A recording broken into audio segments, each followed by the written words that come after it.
मुघलांना संताजी धनाजीचे घोडे पाण्यात दिसत असत आणि ते खरंच होतं. ही फारच काय म्हणतात त्याला, हिरो म्हणतो की नाही आपण, खरोखर हिरो, अशा हिरोईक प्रकारची ही माणसं आहेत. कारण अत्यंत वाईट परिस्थितीमध्ये ह्या माणसांनी ह्या राज्याचं सेनापतीपद सांभाळले. म्हणजे तुला एक सोपं सांगतो, संताजी घोरपडेंचा मोठेपणा सांगतो तुला. संताजी घोरपडेंच्या बरोबर 25 एक माणसं होती, फार माणसं नव्हती. एक मोठा मुघल सरदार हा उत्तरेतनं दक्षिणेकडे येत होता आणि बरोबर त्याच्या विरुद्ध दिशेने संताजी घोरपडे वरती येत होते. एका गुप्तहेराने ते बघितलं.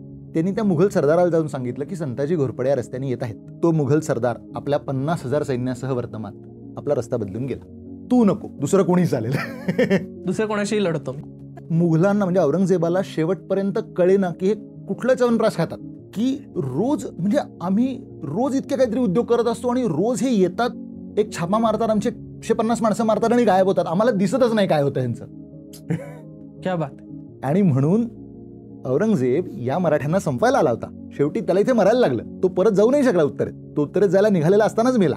त्याला मराठ्यांनी कधी उत्तर दिशा बघूच दिली नाही, परत डायरेक्ट वरचीच दिशा दाखवली त्याला, जी काही होती ती.